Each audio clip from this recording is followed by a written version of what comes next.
만성 중증 질환을 가진 중환자실 환자의 돌봄 문제, 사례 중심으로라는 주제로 말씀을 해주시겠습니다. 정윤선 선생님 부탁드립니다. 네, 안녕하세요. 소개 감사드립니다. 발표를 시작하도록 하겠습니다. 저는 지금 현재 응급중환자실에서 근무를 하고 있고요. 그래서 응급실에 오시는 만성 환자분들이 이제 급성기 문제로 응급실에 오셨을 때 응급중환자실로 많이 입원을 하시기 때문에 이제 이런 사례를 좀 준비를 할 수 있었습니다. 뭐 사진이랑 그림에서 보시다시피 중환자실 치료랑 완화 치료, 호스피스 치료 이런 게 느낌이 굉장히 다릅니다. 왼쪽에 보이는 환자는 좀 많이 외로워 보이는 그런 모습입니다. 실제 이제 중환자실의 정의랑 그 완화 의료의 정의를 내린 것을 보면은 ICU에는 어떻게 정의를 하고 있냐면 급성기에 그 올간 부전이 생겼을 때 이거를 서포트를 하기 위해서 굉장히 인텐시브한 치료가 진행이 되고 지속적인 감시가 이루어지는 공간이다. 이렇게 정의를 하고 있고 WHO에서 팔리에이티브 케어를 정의를 하는 거는 어떤 그 질환을 환자가 겪게 되는 과정에서 환자가 경험하게 되는 육체적 그리고 정신적 그리고 영적인 부분 또 환자뿐만이 아니라 가족분들이 이 치료 과정에서 겪게 되는 그런 고통과 그런 부분들을 완화시켜주는 그런 케어다라고 정의를 하고 있습니다. 굉장히 느낌이 다른 두 정의라서 이게 과연 이제 만날 수 있는 부분인지 정의상으로는 그런 느낌이 들지만 굉장히 많이 접점을 갖게 되는 것 같습니다. 그래서 만성질환을 가진 환자들이 질병이 경과하면서 겪게 되는 과정을 예전에는 이 시점까지는 환자분은 우리가 항상 최선을 다해서 낫게 하기 위한 치료를 하고 있지만 오늘부터는 팔리에이티브 케어로 갑니다. 더 이상 어떤 의미 있는 치료가 보다는 환자분이 임종하시기 전까지 편안하게 해드립니다. 이렇게 이제 간소화된 모델이었는데 실제는 그렇지 않기 때문에 이 모델은 점차 이제 진화를 했고 그 환자가 질병을 진단이 된 후에 시간이 경과할수록 생기는 여러 문제들이 생기면서 굉장히 인텐시브한 치료가 이루어지는 그런 이벤트들을 겪게 됩니다. 그래서 그런 이벤트 때 아마 중환자실을 경험하시는 분들이 계실 거고 중환자실에서 힘들게 치료해서 좋아지셔서 퇴원하셔서 또 의미 있는 시간을 보내시게 되는 경우도 있지만 그런 것들이 반복되다가 결국은 그 팔리에이티브 케어가 더 우선이 되는 그런 치료의 과정으로 들어가서 임종을 맞으시게 되는 그런 모델이 현실에 더 가까운 게 사실입니다.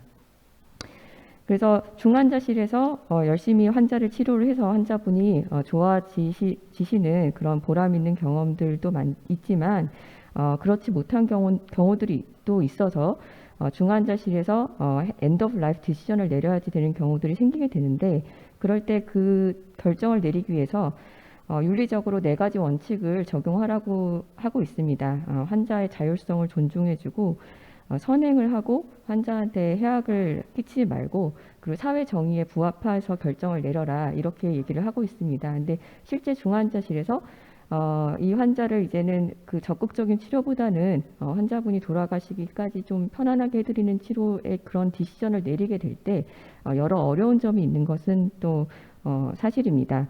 그래서 중환자실 환자는 의사소통에 제한이 있고 의식 저하가 있는 경우도 있고 그래서 실제 환자가 미리 얘기해 놓으시지 않으신 경우에는 환자가 어떤 것을 원했는지 정확하게 알기 어려운 경우가 있고 그래서 결국은 보호자분들이 가족분들이 환자를 대신해서 결정을 내려야지 되는 경우도 있는데 그럴 때 가족분들도 잘 알지 못해서 힘들어하는 경우도 있고 가족분들이 내린 결정이 진짜 환자가 원했던 결정일지 일치할지 그런 의문이 드는 경우도 있습니다. 중환자실에서 적극적으로 치료해서 열흘째인데 좋아질 가능성이 의료진이 볼 때 아예 없는 것은 아닌데 지금 10일째 치료했지만 이 치료를 계속 이어간다고 하더라도 확률적으로 환자분이 나빠지셔서 결국은 시간이 지난 후에 임종하실 가능성이 더 높을 것 같다라는 판단이 내려질 때도 있습니다. 그런 시점에 엔드 오브 라이프를 결정하는 것이 윤리적으로 합당할까, 환자분한테 좋은 결정일까 그런 거를 고민하게 되는 경우도 있고요. 환자분이 중환자실에서 급성기에 굉장히 상태가 안 좋으셨지만 많이 안정이 되었지만 이 병을 겪게 되면서 결국은 간이 인공호흡기와 하지 않던 투석을 계속 앞으로 해야지 되는 상황이 왔을 때 그게 환자가 원했던 남은 삶의 모습일지 그런 부분에 대한 고민도 있습니다. EOL을 결정을 했는데 중환자실의 환경이 환자랑 보호자분들이 편안한 임종을 경험하기에 적합한 환경은 아니기 때문에 어떻게 우리가 이 임종기를 맞이할 수 있게 해드릴지 그런 거에 대한 고민도 생기게 됩니다. 지금부터 이제 세 가지 케이스, 실제 저희 중환자실에서 경험했던 케이스를 말씀드릴 건데요. 이 케이스에서 어떤 문제점이 있었다 그런 얘기를 말씀드리지는 않고 그냥 이렇게 이 케이스만 말씀을 드려도 아마 다 느끼실 거라 케이스를 이제 말씀드리도록 하겠습니다. 48세의 젊은 남자 환자였고 8남매 중에 5째였고 미혼이어서 직계가족 없이 형제분들이 있으신 분이었고 백혈병이 있지만 난치성이었고 그래서 치료에 반응하지 않아서 골수 이식도 LA에서 고려를 했었지만 형제 중 매칭되는 공여자는 비용을 감당하기 어려워했고 그 공여자도 건강 상태가 안 좋은 그런 어려운 상황이었습니다. 환자는 외래에서 양아지 부종 및 구강출혈이 있음을 호소를 했었고 외래통에 입원장을 발부받은 상태에서 대기하던 중에 뉴트로페닉 피버가 발생해서 타원 방문 후에 응급실로 오셨고 응급실에서 호흡곤란이 악화되고 천술고량이 이제 증가해서 중환자실로 입원해서 인공호흡기 치료를 받았습니다. 인공호흡기 치료를 받고 좋아져서 인공호흡기를 뗐지만 위크니스가 심해서 가래를 잘 뱉지 못하고 결국은 15일째 다시 인공호흡기를 적용하게 되었고 나빠졌다가 다시 좋아지면서 기관 절개술을 22일째 시행을 했습니다. 이 과정에서 이제 혈액종양내과와 협진이 이루어졌었고 이 급성 백혈병에 대해서 앞으로 어떤 치료 계획에 대해서 상의를 했을 때 더 이상 그 적극적인 치료 계획이 없음이 결정이 되었습니다. 그래서 앞으로의 치료 계획을 위해서 완화 의료팀에 의뢰를 해서 같이 상의를 했었습니다. 이때 당시에는 환자가 사실은 의식이 괜찮으실 때도 있고 그렇지 않은 경우도 있었는데 완화 의료진이 물어봤을 때는 뚜렷한 어떤 대답은 듣지 못하는 상황이었고 완화 의료팀이 환자분에 대해서 이제 회신을 주었을 때 환자분이 이제 형제들이 많아서 환자의 앞으로의 치료 결정을 위해서 환자의 의사를 물어보는 게 중요하다고 보았습니다. 상담을 했을 때 환자분의 의식이 명료했고 기관절개술이 되어 있는 상태에서 산소가 연결되어 있었고 목과 입안이 아프다며 손으로 가리켰고 전신 쇠약이 심했지만 의사소통이 필담이랑 입모양으로 가능했습니다. 환자는 자기를 가장 많이 도와주는 형제는 큰 누나라고 했고 너무 고통스럽고 언제 죽느냐고 물으며 눈물을 흘렸고 적극적인 진통 조절을 원한다고 했습니다.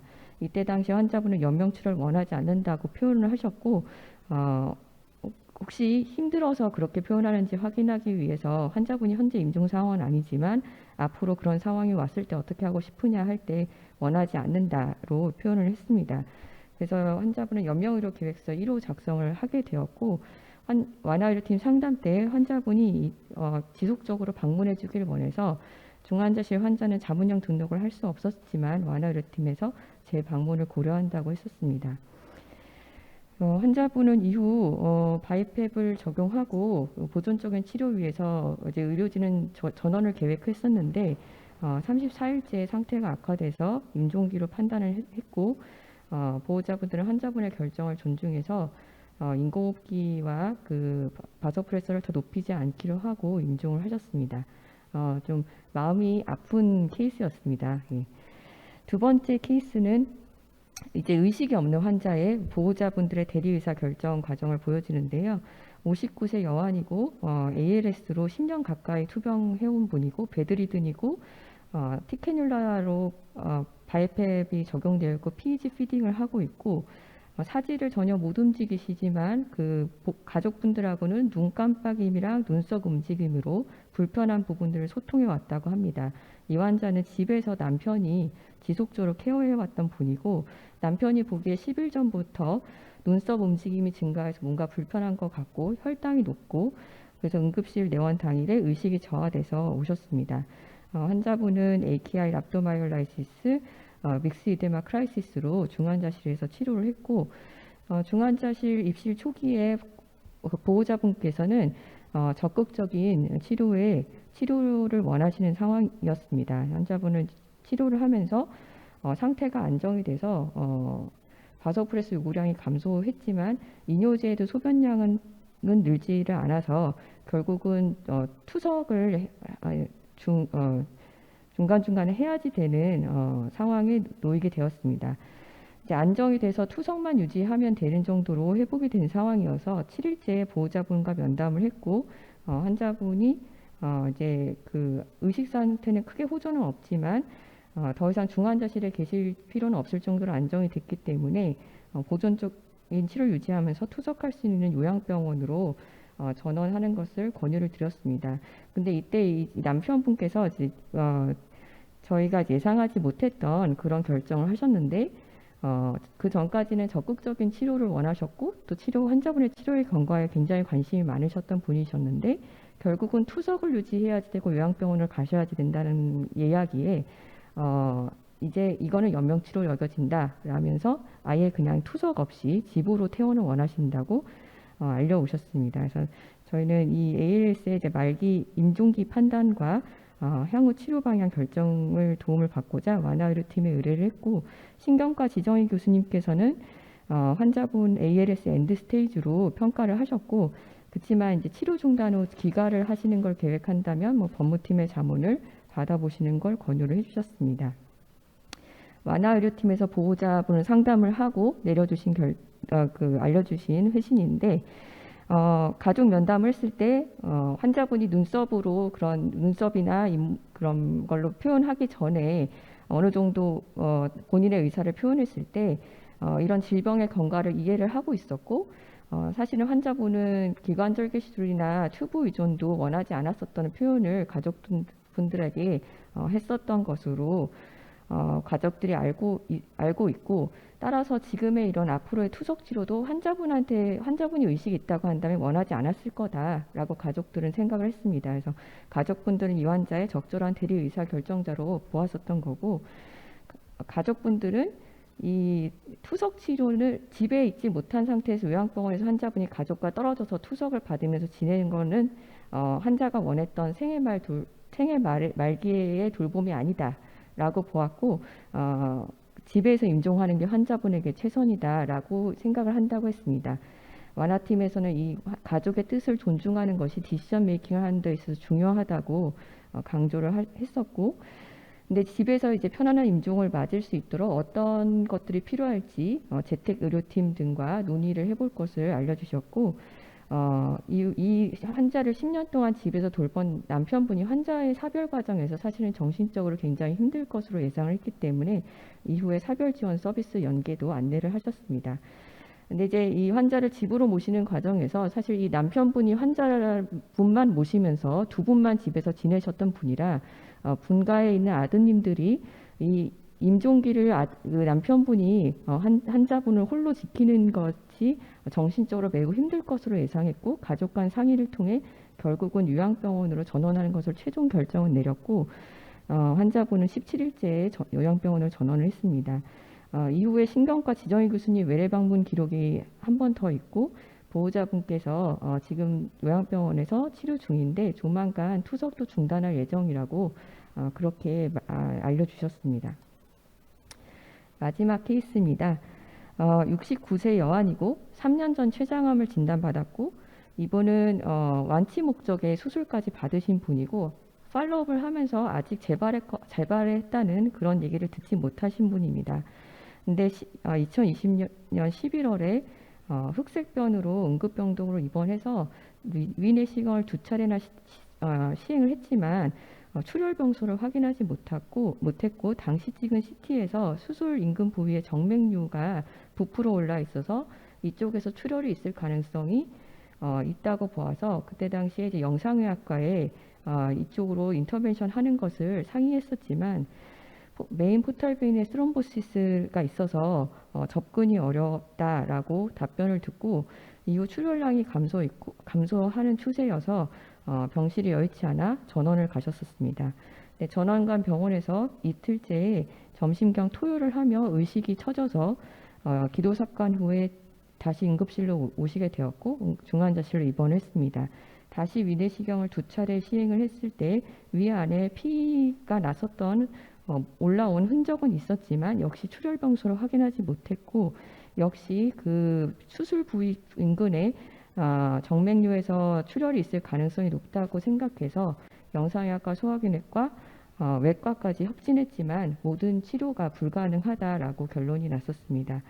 그래서 이제 가족분들에게 이 상황을 알려드렸고 출혈을 근본적으로 해결할 수 있는 방법이 없어서 출혈이 있을 때마다 수혈로 따라가야 되는데 이게 못 따라갈 경우에는 임종을 하실 수 있다라고 알려드렸는데 이때까지만 해도 환자분이 기도삽관은 되어 있지만 의식이 있었던 분이어서 가족분들은 이 상태에서 치료 중단을 원하지 않고 수혈 및 승합제 사용하는 치료는 계속해 주기를 원했었고 그렇지만 급성 출혈로 혹시 심정지가 발생할 경우에는 심폐소생술을 하지 않았으면 좋겠다라고 의견을 줬었습니다.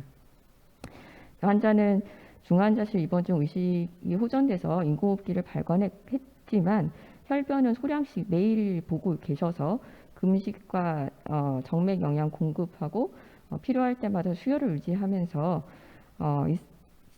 계시게 되었고 이 상황이 이제 수혈을 지속하는 상황이 언제까지 지속돼야 될지 알 수 없었기 때문에 가족분들과 재상담 및 완화의료팀 의뢰를 하게 되었습니다.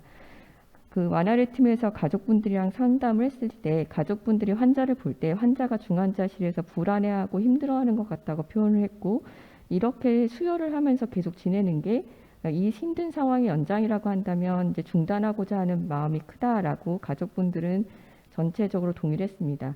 이 환자분은 이런 임종이 갑작스럽게 그 예상치 못하게 닥쳤던 상황이라 당황스럽지만 가족분들은 이 상황을 이해를 하고 있었고 근데 이 사실을 환자분한테 어떻게 알려야 될지 고민이 된다고 얘기를 했었습니다. 완화의료팀에서는 이제 그 환자분이 임종방을 사용을 하게 될 경우에 어떻게 해야 되는지 안내를 해주셨습니다. 이 상담을 바탕으로 의료진이 다시 가족과 면담을 했을 때 가족분들은 어느 시점에서 수혈을 중단할 것을 결정을 하였고 임종방이나 호스피스 병원이 결정되기까지 전까지는 수혈을 진행을 원했습니다. 23일째 환자분이 의식이 얼러트하고 상황을 이해할 수 있을 거로 생각해서 직접 가족분들이 있을 때 상황을 설명을 드렸습니다. 이 출혈이 지속되고 있는데 근본적으로 해결할 방법이 없다. 근데 이걸 버티기 위해서는 수혈해야 되는데 그러면 입원이 계속 필요한 상황입니다. 이렇게 말씀드렸을 때 환자분이 그냥 한 문장으로 정리를 하셨습니다. 여기 있는 거는 내가 남은 삶의 발전이 없다. 그렇게 결정을 하고 집에 가시겠다라고 명확하게 결정을 하셨고 그 전까지 남편분은 병원에 계속 있기를 원했던 분이었는데 환자분의 확고한 의사를 듣고 집으로 퇴원을 결정했고 따님은 환자분이 집으로 퇴원하실 경우에 남은 삶이 얼마 안 된다는 걸 알고 계셨기 때문에 잠시 직장을 쉬고 집에서 케어하시겠다고 하였고 재택치료에 연결을 해서 24일째 집으로 퇴원했습니다. 이후 보호자가 외래를 2번 더 방문한 기록이 있고 경구약을 처방을 받아가신 기록이 있습니다. 그래서 그 팔리에이티브 케어랑 ICU 케어는 대척점에 있는 것처럼 보이지만 이런 크로닉 일을 겪고 있는 환자한테는 이 팔리에이티브 케어는 항상 필요한 부분이다라는 그런 게 좀 와닿았었던 것 같고요. 그래서 질환이 진단된 시점으로부터 그 엔드 오브 라이프까지 이 치료 경과의 주요 부분으로 작용하고 있다. 팔리에이티브 케어는 어떤 거를 갖다가 포기하는 그런 절망적인 상황이 아니라 이런 절망적인 상황에서 약간 우산과 같은 역할을 해준다. 그렇게 생각이 드는 것 같고요.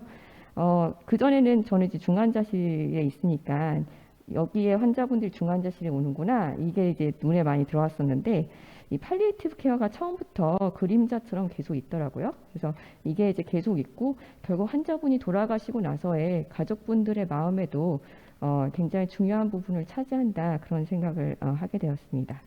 이상으로 발표를 마치겠습니다.